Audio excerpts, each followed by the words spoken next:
this is something that we've all talked about a little bit earlier, is this idea of these couples where they see them accepting each other's bids much more often.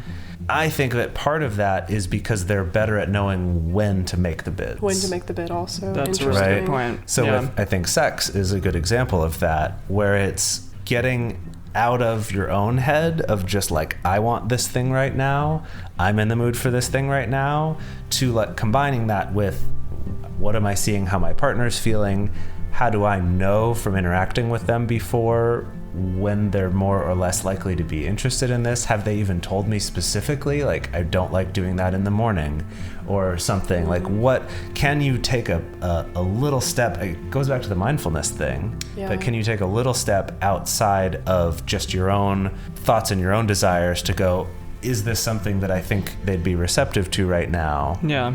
And then approaching it then, or being like, okay, I'll wait and maybe talk about that more later. Welcome to the Multiamory podcast. I'm Jase. I'm Emily. And I'm Dedeker. We believe in looking to the future of relationships, not maintaining the status quo of the past. Whether you're monogamous, polyamorous, swinging, casually dating, or if you just do relationships differently, we see you, and we're here for you.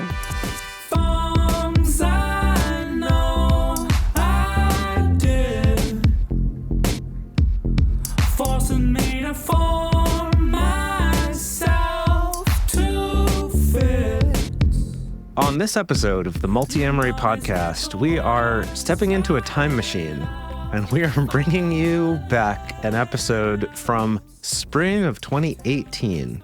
6 years ago is when we recorded this episode originally about our communication booster pack, which is where each of the three of us presented a different communication tool or communication hack to improve your relationships. And those were switchtracking, bids, and microscripts. And microscripts actually ended up becoming a full chapter in our book. And switchtracking and bids are both mentioned in the last chapter of our book, where we talk about some extra tools by other people. But I was realizing that, one, this episode was recorded quite a long time ago. This is a very old episode, 168, I think, and we're now on 460 something, right? 100. I remember the newbie days. Yeah, right. I remember exactly where we were. We were in your friend Eric's apartment. Yeah, the apartment in LA. Yeah. Exactly, in LA, all on this like weird couch, this like long couch, recording this episode. Amazing. How long ago it was.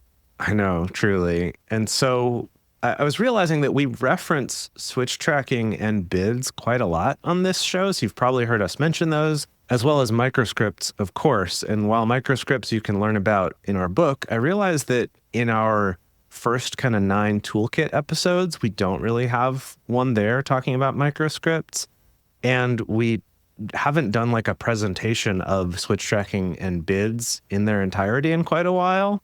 And so I thought this would be a really cool one to go back, remaster, do some re-editing, clean it up a little bit. So that's what this is. And of course, if you're interested in this and would like to read about it as well, all 3 of these tools do show up in our book, especially microscripts. You can learn about those in our book, Multiamory: Essential Tools for Modern Relationships, which covers some of our most used communication tools for all types of relationships, romantic or otherwise. You can find links to buy it at multiamory.com/book, or go get it at your local bookstore, or even check it out in your library.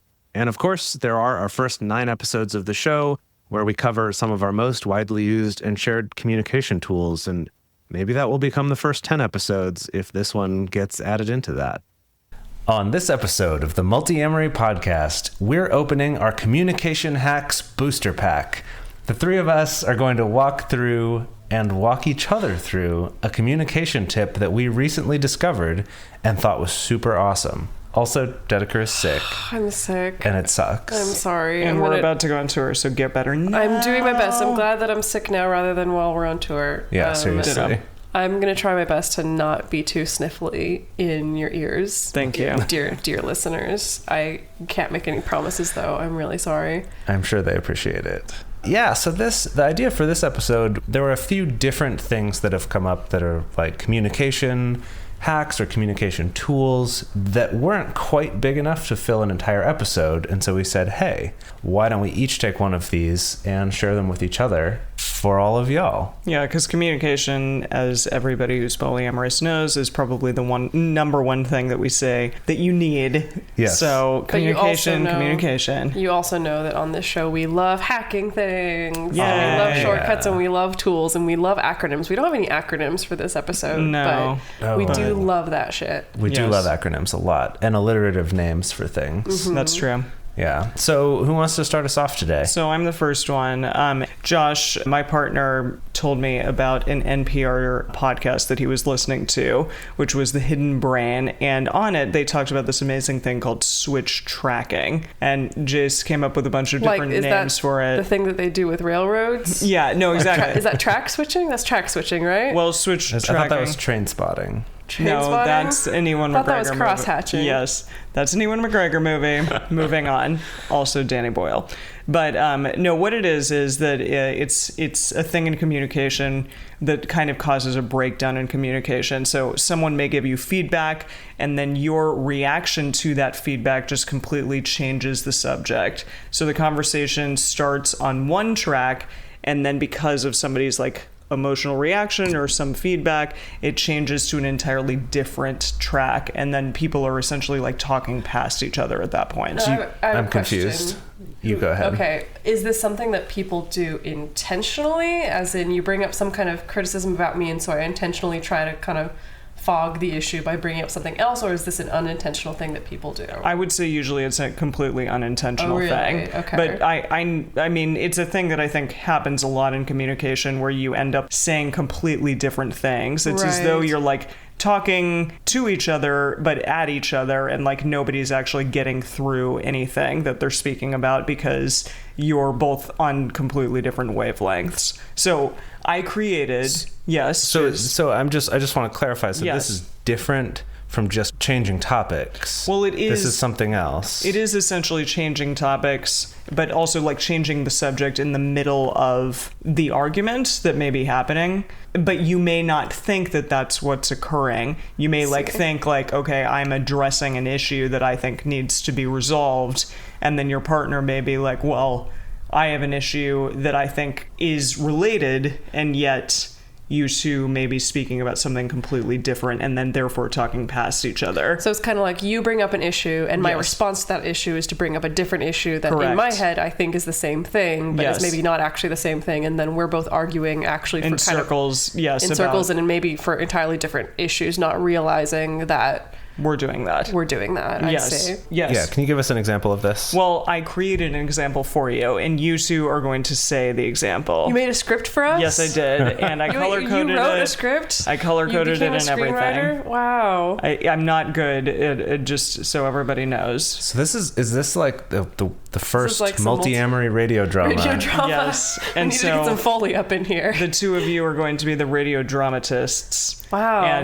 And I mean, you both have been actors in your day, so we both have gotten into some arguments too. Yes, so I expect greatness. Just a handful. I expect real human drama right now. Okay. So I mean, gosh, doing it cold. You're cold reading. Cold reading. Okay. You took a bunch of classes. Yeah, I've taken some cold reading classes. Yes, there you go. Right. So come on, give it to me, baby. I mean, my instrument isn't at 100%. But. Okay. Yeah. Can you set the scene for us? Maybe? Okay, the scene is set. A kitchen table, two people quietly eating their dinner, a couple, and gently a person places his fork down. Yes. I'm trying to do some Foley. Exactly, and then he clears his throat and says the following. Honey, I want to talk to you about something. I really feel like our time together has been limited, and when we do see each other, it hasn't been the quality time that I need when I'm with you. You're generally on the phone, texting your other partners. You seem pretty spaced out when we're together. No, I take a long drag of a cigarette. Yeah. That's what'll explain my husky voice this week. There you go.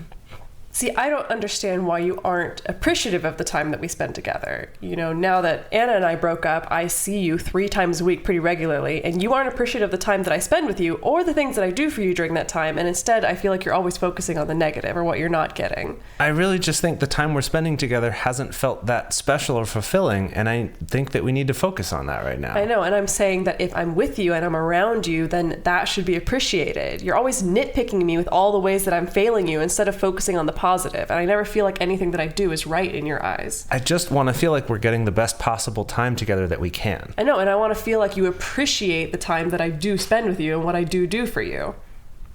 End scene. Drama. It was too Right? real. No, exactly. Oh, man. So this scene illustrates Jase. He just really feels like he's not getting the best quality time.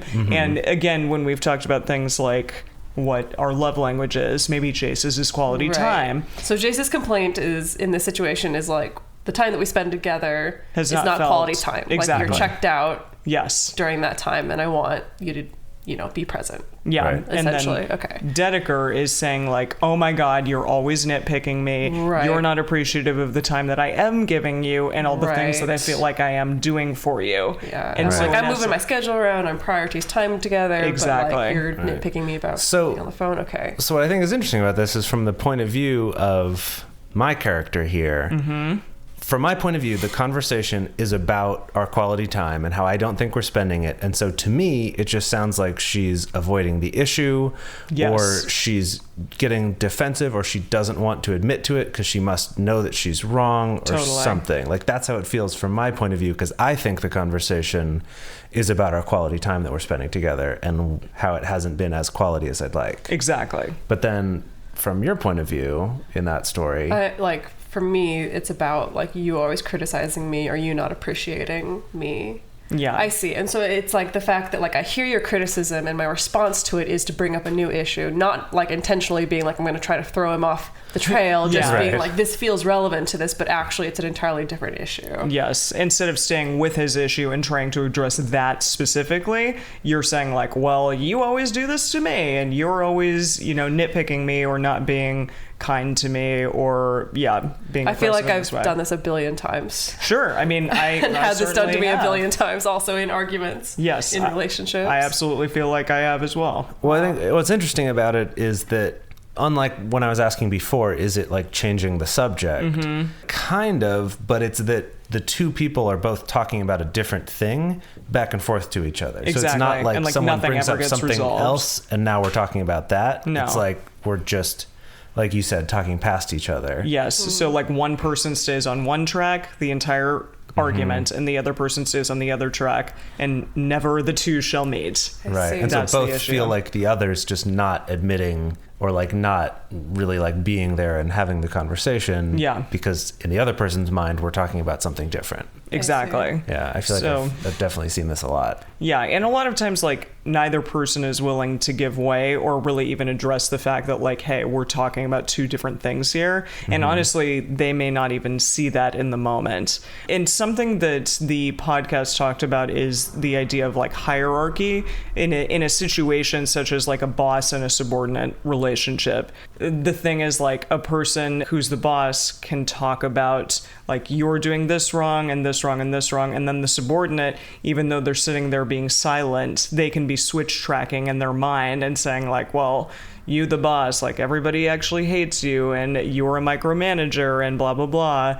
And so they may not even be hearing the criticism that the boss is giving them and instead just like switching to another thing altogether in their mind. Like, and like you're criticizing the source in your head rather than Sure. listening to the content of what's being correct, said. exactly. And we could even do that, you know, in our own relationships. Oh, Say for we're sure. sitting Yeah. there Yeah, and being yeah, silent, definitely. but in our head we're being like, you're being ridiculous. Or to be You're like, one to This talk. is You're stupid. Either you want to Totally. talk or why is he bringing this up now? Yes.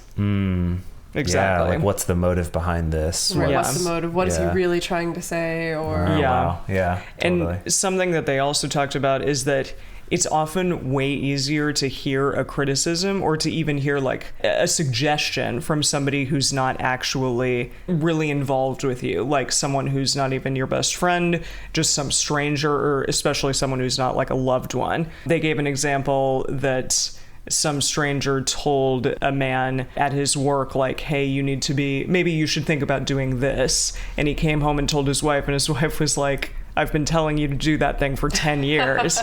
The thing is, like, a highly insightful comment might be threatening to someone who we're in love with. So, like, if Dedeker, you were even to say something to me, like, I may feel threatened by that just because I care about you and because I really care about your opinion. But some stranger, I might be like, oh my God, they're the second coming. Like, they know what I need. Yes. Well, I think about that I think that for me, there's some things that I've uncovered in therapy that, like, partners have said to me, or maybe a parent has said to me, or a friend has said to me, but it's not until I'm in therapy that the therapist says it, and then I'm like, oh yeah, no, that makes total sense. Like, I do totally do that all the time. Yeah, and that's super objective viewpoint. Because of the fact that, depending on who the source is, that you're more likely to be, I guess, doing that switch tracking in your mind that gets you kind of out of the mode of actually being able to hear that feedback or that thought or that opinion. Totally. Huh. And I guess, this is something that they said, and I'm not entirely certain if I agree with it, but they said the people who love us the most are also the ones who want to change us the most. And I'd like to think that that's not necessarily the case, but if we are in these situations like this where we have a habit that happens over and over again, and then our partner is the one who's saying, hey, I don't want you to do that anymore, that is a behavior that they are, in essence, trying to change. So, well, I think, depending on the context, if you just say, like, they're the ones who want to change us the most, it sounds bad.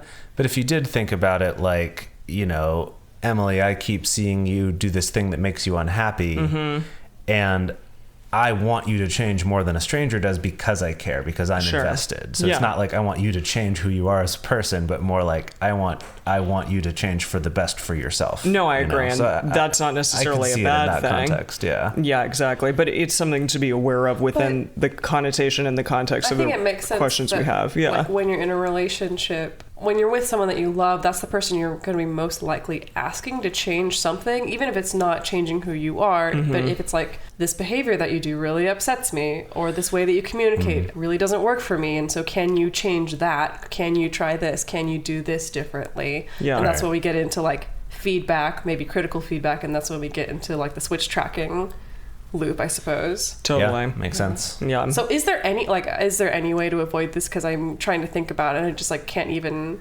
Yeah, well, there's a couple. They talked about mindfulness. When I looked this up, Psychology Today had a great article. There's a man named John Kabat-Zinn, who is the creator of mindfulness-based stress reduction. And he operationally defines mindfulness as the awareness that arises from paying attention on purpose in the present moment, non-judgmentally, which is really difficult to do in real life, but it's something to be aware of and to try to do. It's not impossible, though. No. I feel like we talk about mindfulness techniques a lot on this show. It's definitely not impossible to do. And again, it's something like through meditation, you can just practice and become much better at, obviously.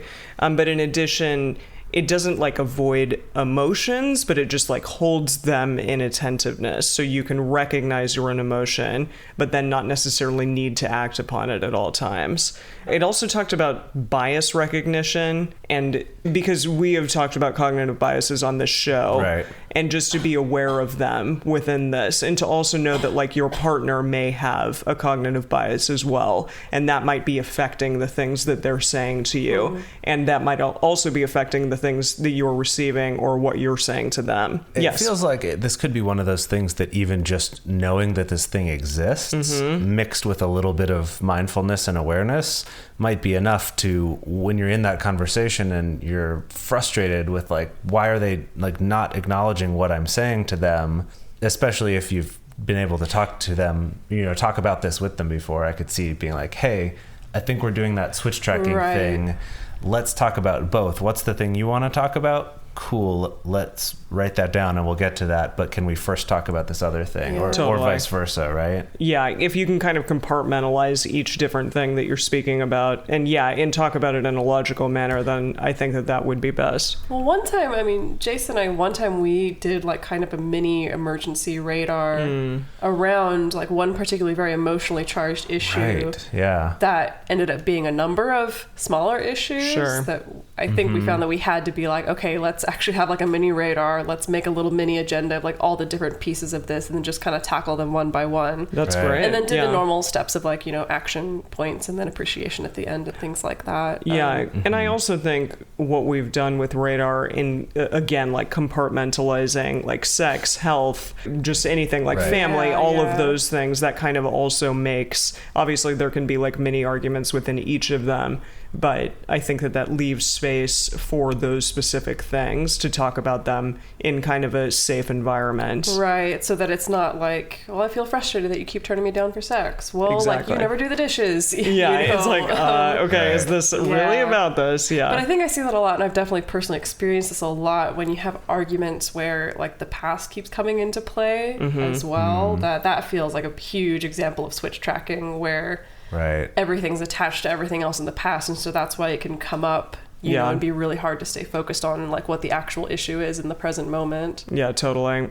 Just the last thing I was going to say is to try to focus on the positive motives of your partner. Come into every situation, and even if somebody feels like they're talking past you, with the idea that they are putting a positive spin on it, that they want the best for you and that they want the best for that situation, and just to hold space and make your disagreement come to a place where you both can agree on something. So even if in the moment it seems like they're talking past you or getting defensive, like maybe take a second and look at that and then put your own arguments aside and then be like, okay, fine, we'll talk about this for a moment. Of course, easier said than done. Yes. But with practice, definitely possible. And I think also, especially if you can get your partner or partners looped into this concept, again, it's an awareness thing, that it's something that you can in the middle be like, you know what, I think we're switch tracking right now. Can we reset or like kind of sit down and like make a list of what are the things we need to hit here? You know, to be able to have that kind of stop button in the middle of an argument when things are starting to get heated or cyclical or things like that. Yeah, and that comes with mindfulness as well. Yeah, definitely. Yeah, but I think just to acknowledge, like, hey, the fact that you brought up something different than what I was trying to talk about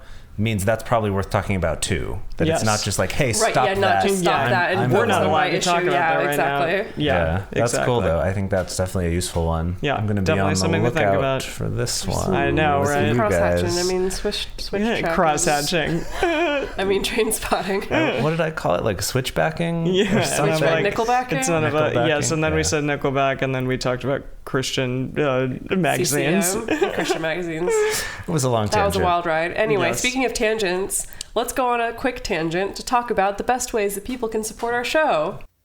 Hey there, Jase from the future, back again. Before we go on to the bid section, I want to take a quick moment to just ask for your help supporting this show, keeping this content coming out into the world every week for free. The best way that you can do that is by supporting us directly on our Patreon. If you go to multiamory.com/join, you can get links to that. And then, of course, taking a moment and listening to our sponsors. They do directly help support this show and keep it going and make it so it's available to everyone for free.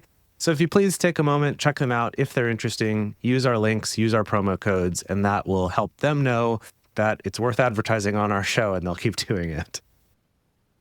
All right, so I'm next. Yay. Yeah, what you got for us? I'm going to talk to you about bids. Like bidding $1, $2, $3, $4. There you go. Yes. No, not on cattle. You'd make a great auctioneer. They're auctioning them off to farm sanctuaries. Yay. Good, yes. Thank you. Right, so bids, and what I mean by that is a bid is any attempt from one partner to another for attention, affirmation, affection, or any other positive connection. Mm-hmm. And this is something that was discovered and sort of codified by the Gottman Institute. And we've talked about the Gottman Institute before. They're the ones who came up with like the 4 horsemen of the apocalypse of a relationship. They're also the stuff we talked about in our episode on the science of happy relationships. Mm-hmm. A lot of that was from the Gottman Institute. They've done some really interesting things. They're relatively heteronormative and mononormative. So these just study specifically marriages with the assumption that the only good outcome is staying together and the bad outcome is not being together anymore. But given that, there's still a lot of really cool research that's come out of this. So this particular one came out of a study where they interviewed couples like right around the time they had just gotten married. And then 6 years later, they followed up with these couples.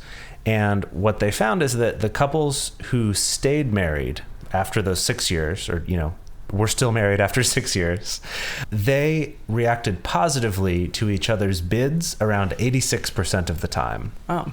And that couples that had divorced averaged only 33% of the time. So pretty huge difference in terms of how often, and the term they use is turn toward each other rather than turn away. So if someone comes in for some sort of affirmation, affection, or attention, do you acknowledge that? Do you engage with that? Or do you turn away from that? So, okay, but my question is, so they codify bids as these like particular interactions, right? Yes. Okay. Did you have a question? Okay. Well, so this can look a number of different ways. The sort of basic example that they start with are, verbal things. They're actually things you say. There's also nonverbal ones. So we'll talk about the verbal ones first. So basically, the way they break it down is there's things that you can say to your partner, but then there's actually another meaning behind it. So the first example that they give is, how do I look? The actual subtext is, can I have your attention?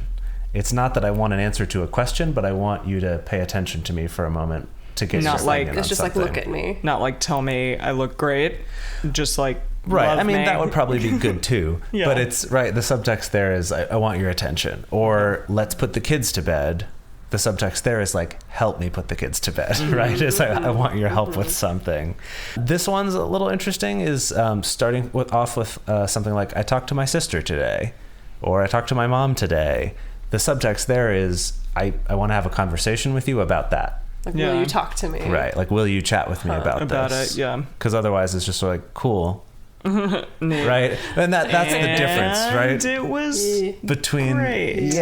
Between the like not turning toward your partner, not accepting the bid, is to be like, cool, honey, right? And I feel like we've all done that in some extent at some time, where you're just kind of like in your own zone and you're not acknowledging that. I feel it can get very subtle, because it could be something like, oh, I really want to show you this YouTube video I saw today, or or, oh, there's a show on Netflix I've been really wanting to check out. Yeah. That is actually like, it could be multiple. It could be like, can I have some of your time? Can we cuddle on the couch together? Can we laugh at this show together? But it's the sort of time and attention and affection and all those things that are part of it that are the important part of this transaction. Maybe it's bad to call it that, but the important part of this bid. Well, communication is transactional. It is a back and forth. I mean, a more subtle version of this would be something like, I had a really terrible meeting with my boss today, and the subtext there is like, I want to process this with you. Yeah, I want to decompress. Right. I want some kind of triforce around this. Exactly. I was going to say, in their example here, they say the subtext is, will you help me de-stress?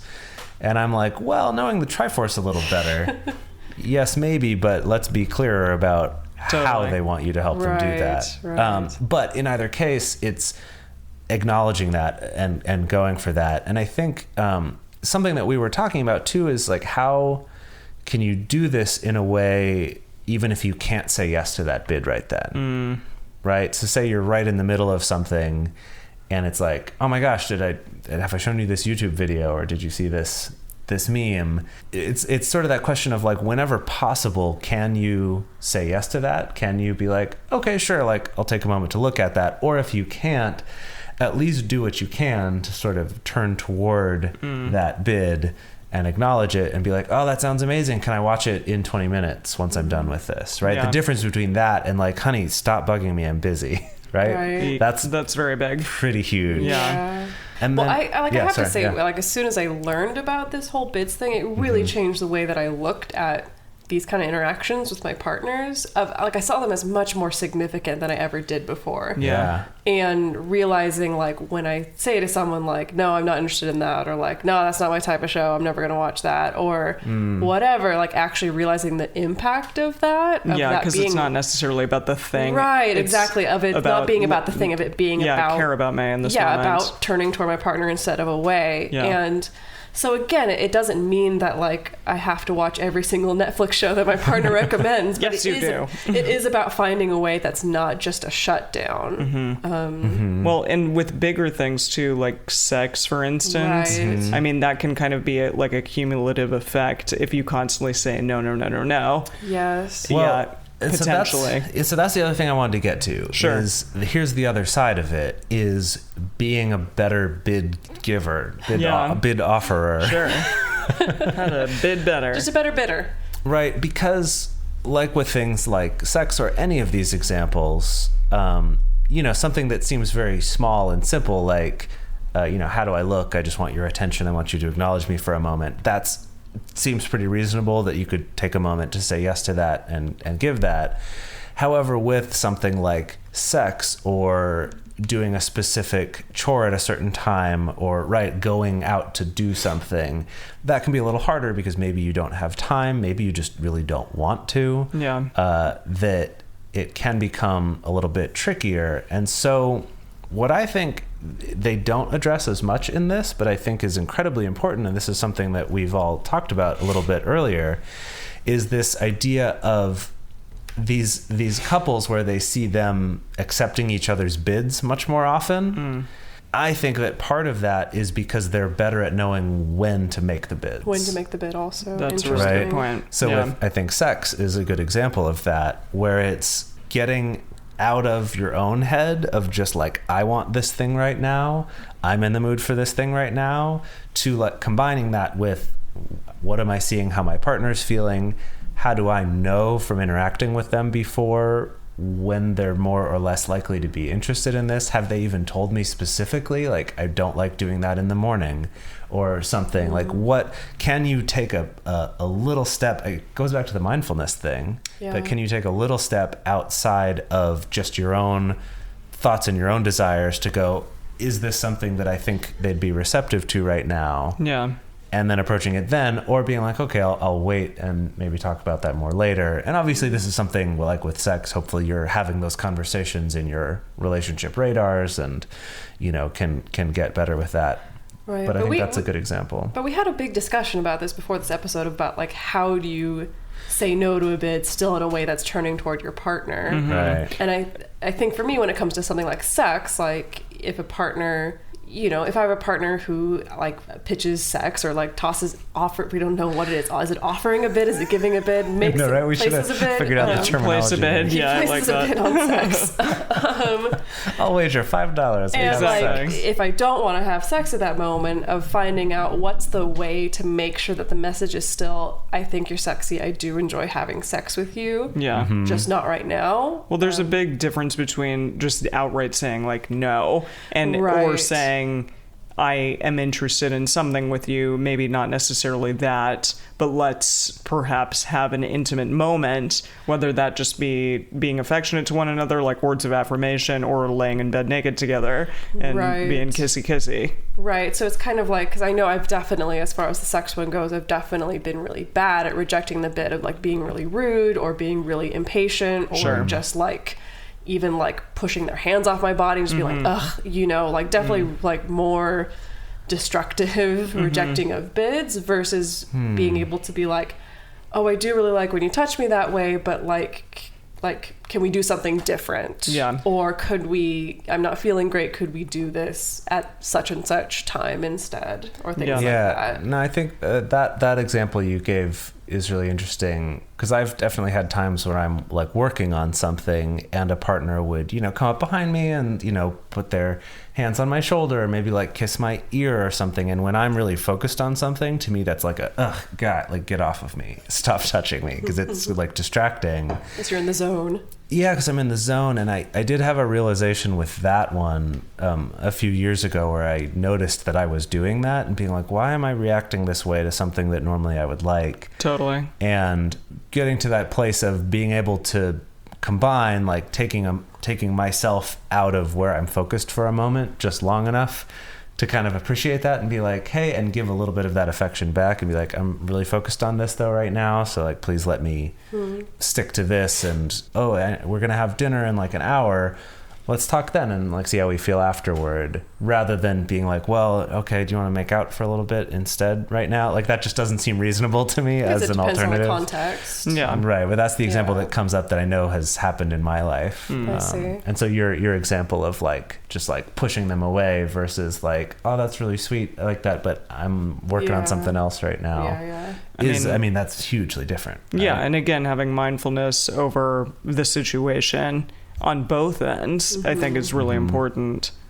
I will say it's definitely made me a lot more likely to watch people's YouTube videos. well, I think once I realized, I was like, this isn't about the video. This is about like having this like minuscule moment of connection, and that's like.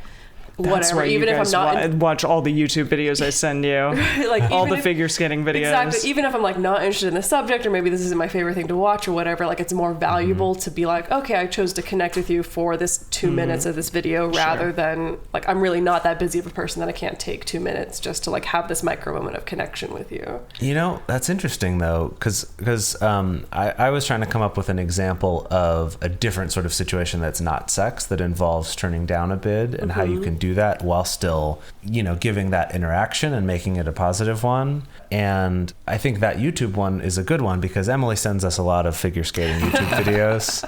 And they are other great. things. Sometimes they're also wonderful. Cute animals. Both of you guys send a lot of cute animal videos to our group thread. And a lot of times when I'm at work, I'm like, no, I really can't take 2 minutes to do this. Or I don't feel like that would be appropriate right now for me at work. But with this idea of bids, I have tried to at least acknowledge the fact that you posted it rather than just let it sit there in silence. I and be appreciate like, that. oh, wow, that looks really cute. I'm excited to check that out later. Oh, right? Is like, I like that. I feel like you guys have probably seen me respond with something along those lines. Yeah. Right, but that's kind of that meeting in the middle. Yeah. So the other example I came up with here was person number one says, do you want to go... Wait, you didn't write a script for us, did you? I mean, it's right here if you want to... Wait, where? No, I didn't write a script for you. I'm just going to do it. Just go ahead. Okay, just do it. So person number one says, do you want to go clothes shopping with me today? Now you are person number two, and you really don't want to do that. You have other stuff you want to do today. Maybe it's not even that you can't, you just really don't want to. You could either just be like, ugh, I really don't want to do that, or like, I'm busy. But that's not only is that saying no, but it's also not engaging with the person with like the subtext of what they're trying to say. So an alternative would be to say, oh, that's cool. Did you have something fun that you want to get? Have a little bit of conversation, where you can say, I can't go today, or like, I really don't feel like going, but that's really cool that you want to get something. I'm excited to see what you get. Like giving them at least. So it's still kind of like, I'm giving you my attention. I'm still seeing you. I'm still engaged. Right. Even if I'm not able to do the thing that you want, that I'm at least not just being like, no, like stop bugging me about going clothes shopping. Right. Instead, seeing they want me to go clothes shopping because they want to connect with me. They want to talk about these things with me. So trying to find a way to give some of that. Yeah. Huh. Interesting. Now I'm never going to send you all YouTube videos again. No, I love them. I do watch them later. I do watch them later. Yeah, I do watch them later too. Often, actually, I usually watch them in the moment. Yeah, you do. Sometimes you're come better back to them later. Yeah. Especially if it's a cute animal video. Yeah. See, I'm more likely to watch the figure skating ones than the cute animals, actually. Interesting. I'm surprised. Maybe I should just send them to your private threads. Future Jase, or rather present day Jase. I guess to them it's future Jase, but to you it's present day Jase. That's some weird time travel gets confusing. Yeah, exactly. So I'll keep this brief so we don't accidentally form any sort of paradoxes or anything like that.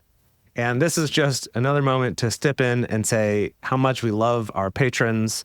We have patrons who get ad-free episodes, who get early releases. We, of course, have our amazing private Discord and Facebook communities and monthly video processing groups. So many cool things. And just the level of support that this community has for each other is really inspiring and just such a cool place to be. If you're not part of it already, go check it out at multiamory.com/join. And then, of course, take a moment, check out our sponsors for this show, and if they seem interesting, use our promo codes and help support our show. All right, it's Dedeker's turn. Now it's my turn. So this is something that I came up with a name for it. I don't know if there's an official name. No, we came up. We collaboratively came up with a name for it. It's okay. Dedeker's the alpha. Oh my god, the recurring in-joke of Multiamory. Yes. We collaboratively came up with a name for this. I don't know if there's a set name for this phenomenon or not. If you, the listener, have heard of something like this, please send us an email and let us know. But we decided to call this microscripts.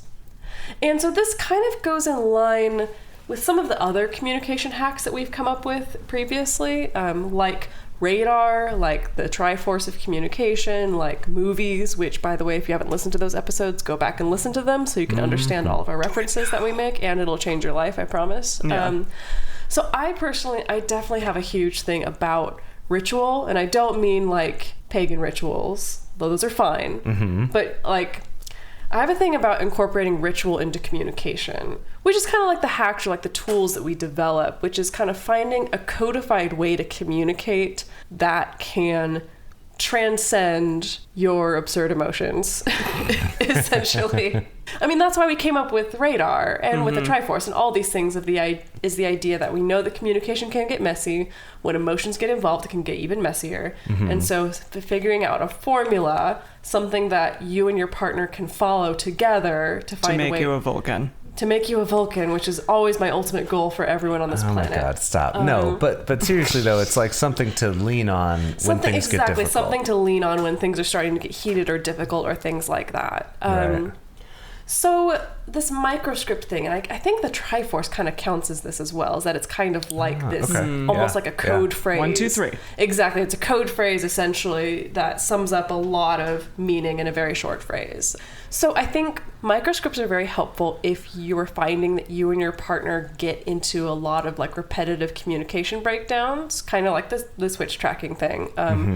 Or repetitive argument, or a repetitive script in general of like a particular argument always plays out the same way, that you bring up this and then your partner brings up this and then inevitably you bring up this and then it goes to this point, and like you can kind of, you're starting to have the same argument over and over, or the same like little fights crop up about the same things over and over. So it does take some self-awareness to recognize your patterns, to be able to sit down with your partner and be able to recognize like, oh, I notice that we keep arguing about chores, for instance, or we keep arguing about like who's going to make dinner or whatever. You know, those are relatively small things.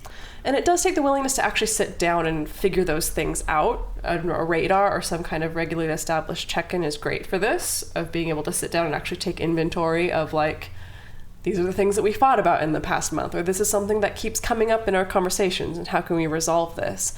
And I think the most important part, and we did talk about this in our conflict crash course episode, is that it requires kind of changing the mentality around particular points of conflict so that it's an us versus the problem dynamic versus you versus me. Does that make sense to all y'all? It does, but I feel like I'm going to be the audience member right now who's going, cool, all this stuff sounds great, but what the fuck are microscripts? Okay, well, please tell me what this actually is. Okay, so I think that it's easier to explain with examples. Alrighty. Okay. So for instance, I'm going to use an example of my sister and her marriage. So my sister and her husband have been together for like 200 years, it feels like.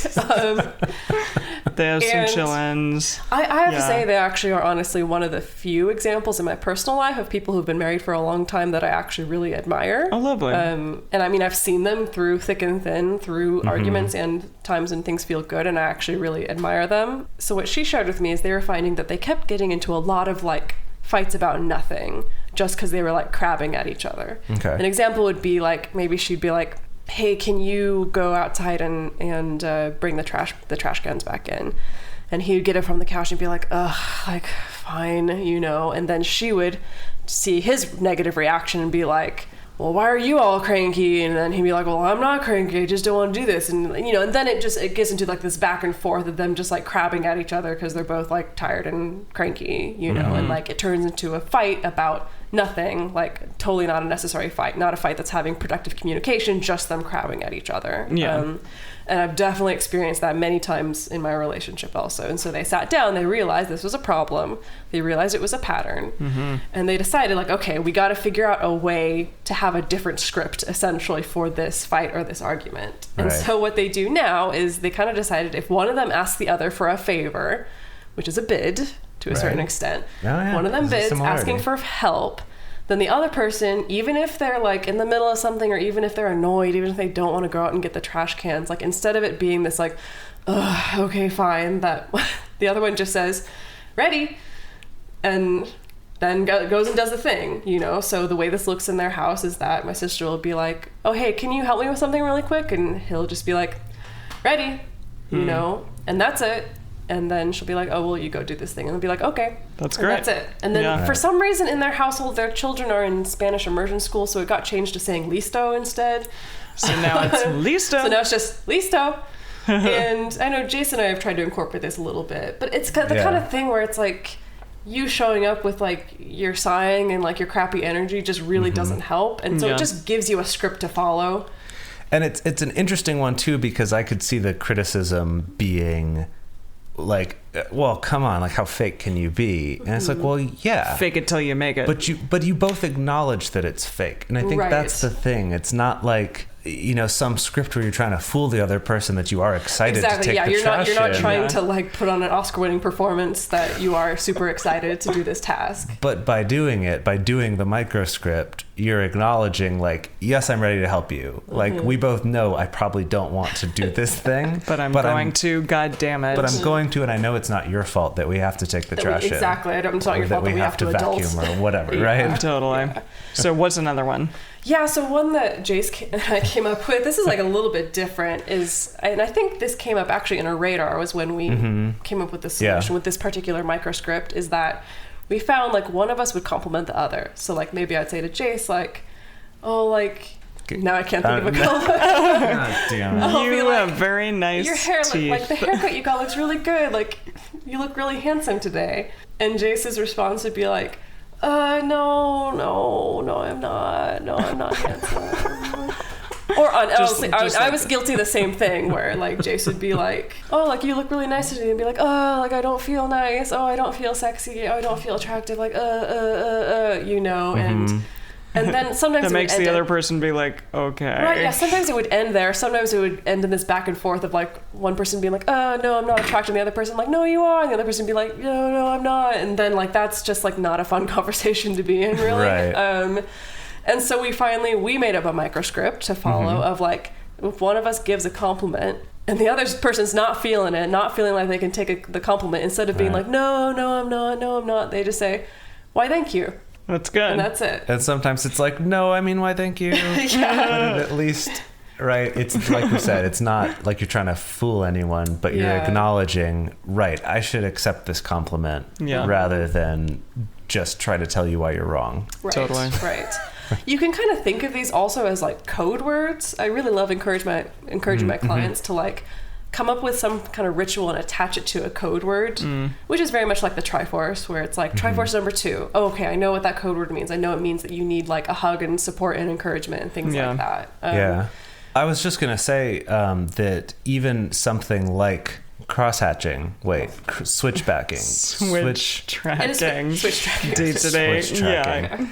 Switch tracking, even something like that, like having a label for a thing, is a kind of another example of a code word. Yeah, It's definitely. not quite a microscript like we're talking about, but it is a code word to be like, because you and I have already talked about what this phenomenon is. Yeah. we can say just like, we're nickelbacking right now. totally gonna use that. Holy shit! Well, Hey, if we're that the helps same you, if person. saying nickelbacking helps you to like laugh a little bit Yeah. in an Yeah. argument, use it. Totally. Like use it to Yeah. help break that tension and get you all out of it. Yeah. Damn it! I really, really badly wanted to make a joke by like singing a Nickelback song, and I realized I don't know any Nickelback songs. No, I probably me Thank do. goodness. I probably do, but I don't realize. We don't need to explore that just right don't. now. I probably do, but I don't realize what they are. We don't need to explore that right now. Can I go to my last two Yeah. examples Yes, of my yes. script? Another one that we came up with was there'd be times, and again, this was another thing that came up in a radar when we were willing to sit down and kind of examine our communication patterns, when I found that Jase would have like some new idea for like something to do with multiamory or something to do at work, and he would start processing it out loud because he's also a spewer. He'd be like, oh gosh, but I don't know how I'm going to do this. I'm really not sure how I'm going to do this. I mean, maybe I could do it this way, but then I'm not entirely sure. Like maybe I could do this. Emily's like, yeah, I know this. I'm like, well, I do this too. Not exactly like you do. We have different styles of spewing. Does it too. I do, yeah. But I do it about like, this is going on in my life right now, and I gotta talk about it. I gotta do this, and then exactly. And anyway, so and you get all the blowback from both of us. Sorry. So I, the chewer, the internal processor, sees that, and I would start getting immediately stressed out of like, oh gosh, he's really stressed out. He's freaking out. I need to help him somehow. What do I need to do? Oh my god! And I would go into total panic, like, what do I need to do to help you? Like, do I need to answer all these? Do I need to give you all this advice? Like, I don't know what to do. But then when we talked about it, what I explained was from my point of view, that's not me freaking out and being like overwhelmed by all these problems. It's more just like I'm excited about something, so I'm thinking about it a lot. And for me, it's like a fun excitement and not a like, oh my God, I'm so stressed. Whereas to her, it seemed like I was in, oh my God, I'm so stressed mode. Right? So that was the sort of recurring pattern. And so what we came up with is the way I explained it to her. I was like, no, I'm just excited like a puppy dog gets really excited about something, and it kind of like works itself up over this thing that it's very excited about. And that's not because the dog is stressed out. It's because it's excited about something. Yeah. And so our code word for that was, if she's like, are you stressed about this or whatever, or are you just excited? I can just be like, woof, woof. Yeah. Like you're a puppy. Woof, woof. Yeah. Or sometimes it comes up in conversation where it's like you're talking about something, and if I'm starting to be like, well, I don't know what you're going to do, like, yada, yada, yada, that you'll be like, no, baby, woof, woof, woof, woof, woof, woof, woof. And then I'm like, okay, you're just a puppy. It's okay. Right. This last one, this comes from a blog post that was posted a little while ago in the Multiamory patron-only group. That was called The Honesty Exchange, and it was specifically a kind of, I think, aimed at people who are polyamorous, trying to figure out communication, trying to figure out honest disclosure. It was about ways to graciously give honesty to your partner and also ways to graciously receive honesty from your partner so that it's just easier and safer to be honest in the relationship in general. Yeah. Because that's like such a major problem with communication that I think we all struggle with to a certain extent, of like wanting to be honest but also fearing hurting someone or fearing somebody's reaction. And so that makes it really hard, and at best it just means that it's an uncomfortable conversation, and at worst it means that we're hiding things or not being honest because we're afraid of a reaction. Yeah, I mean, it's similar to the bid thing, right? Yeah, if you set up an expectation that your bids all get turned down, or that you're always having to turn down bids because their timing's bad at asking them, that's going to negatively impact your relationship. And the same thing, if like any time I make myself vulnerable to be honest with you, I get a bad reaction, that's going to make me less inclined to be honest with you, or it's just going to be harder to do. Yeah. So in this blog post, The Honesty Exchange, they came up with a microscript. I mean, they didn't call it that, but it because is that's what ours. is. Trademark. Yeah. But that is what it is. And it was basically like, if your partner tells you something, like maybe they come home from a date and they reveal like, yeah, we went to this restaurant and then afterwards we went back to their place and we had sex for the first time. And maybe like that's totally within the bounds of your relationship, but maybe it's still uncomfortable to hear. Like we've all been there. That instead of that being the moment where you have your big reaction or where you process it right then, all the things that are coming up, the script that you follow is just, thank you for your honesty. Like start there. And maybe it's, thank you for your honesty. Let's sit down and just cuddle and watch Netflix and then it's fine. Or maybe it's, thank you for your honesty. I'm going to go take a walk around the block and then come back and then maybe we can talk about the way I'm feeling. Or thank you for your honesty. I'm going to go take a shower and be in the bathroom by myself for half an hour and then you'll see me after that. But the idea of like starting from that point, just that like little script of thank you for your honesty, so that your first reaction to honesty isn't a punishment on your partner. Even if you don't intend it for it to be a punishment on your partner, it can still be received that way. Exactly. Yeah. And I like that because it's not like completely stepping away from the situation right then either. It's giving some sort of feedback and then perhaps taking a moment for yourself. And that's something that I think that script can either be, maybe that's just something you decide for yourself that you're going to use, of like when you're feeling something but you don't want to like dump all over your partner right in that moment. Or it's something that you and your partner can talk about so that your partner knows, like when you say, thank you for your honesty, your partner knows, like, okay, I know you need a little time to go and process, but I know that things are okay. Yeah. But that you just need a little time for emotions to settle. That's another way that it can be used as well. Totally. I feel like another example of something very similar to that I've found myself starting to do that has been really helpful is in times when I'm receiving criticism. Whether it's from one of the two of you, like all the time. Oh, jeez. Whoops. No, or even if it's at work in a professional context, of depending on how I'm feeling at that moment, how my self-esteem is at that moment, how I feel about the thing that you're saying, my reaction could be like, oh, that's a great point, or like, what the fuck are you talking about? Like, that's fine. Like, who are you to tell me this? Like, why would you tell me this right now? All those sorts of things, like we talked about before, is doing a similar thing of kind of having a microscript for myself of like, thank you for letting me know, or like, thank you for telling me that. Sometimes, often followed up with like, I need to think about that for a little while. So that it kind of, to me, gives me this sort of, I'm acknowledging and I'm appreciating the fact that you were honest with me. So it's kind of similar where it's like, that might not have been easy for you to say. I'm acknowledging that. But by saying I need some time to think about that, or I'll think about that, it's saying I acknowledge it, I'm taking it seriously. Doesn't necessarily mean I'm saying you're right or you're wrong, but just I'm going to think about it. I will take it seriously. But it also carries with it the like, but I don't want to talk about it right now, or maybe I need a moment before we do. I mean, you're all theater kids. TTMFN? Talk to you later for now. Talk to you later for now. Oh, I always heard it as TTFN. Oh, well, we always do TTMFN, which is take the motherfucking note. I heard it as just take the fucking note. I don't know if this is necessarily a good example that applies to like romantic relationships, but it's a good example of a microscript. And so the idea was that you do rehearsal, and then after you do rehearsal, like you get notes on your scene or your performance or whatever, where the director is like, and it can be anything of, I don't think that you're projecting enough in this scene, or it can be like you messed up the blocking in this scene, or it could be like we need to try a different emotional angle in the scene, any number of things. Right. And the idea is that like when you get notes, you write it down and you just say thank you, thank you, thank you, thank you. You don't sit there and you argue it. You don't sit there and defend yourself. If you really feel like a note is in the wrong, like you go to the director privately afterwards instead of like wasting everybody's time and talking about it. And I think actually, but in the moment, just take it. That applies to, I think, Jase, what you're talking about with the work situation with getting feedback. That you can still just be like, thank you, and then like have some time to think about it. And if you really feel like the feedback is not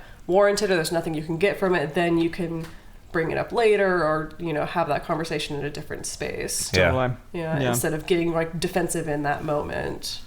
Well, this was fun, guys. Yeah, this was great. I wish I could keep going. I love stuff like this. I know, we learned something different from each of us, and hopefully you all out there learned something too. Yeah. Well, thank you so much, and thank you to everyone who came to our live shows. Oh man, all over the country. We still have our LA show coming up on May 9th. Yeah. So we hope to see you there. That's going to be a really exciting show too. So and a get really your cool tickets venue now if you haven't already. Nice big venue downtown LA at a brewery. Woo! Super excited about it. Oh yeah, it's going to be freaking awesome. We hope that you enjoyed listening to this episode. It was definitely fun for us to revisit as well. The best place for you to share your thoughts with other listeners is in our episode discussion channel in our Discord server, or you can post about it in our private Facebook group. You can get access to these groups and join our exclusive community by going to multiamory.com/join. In addition, you can share with us publicly on Instagram, Twitter, or TikTok. Multiamory is created and produced by Jase Lindgren, Emily Matlack, and me, Dedeker Winston. Our production assistants are Rachel Shenowork and Carson Collins. Our theme song is Forms I Know I Did by Josh and Anand from the Fractal Cave EP. The full transcript is available on this episode's page on multiamory.com.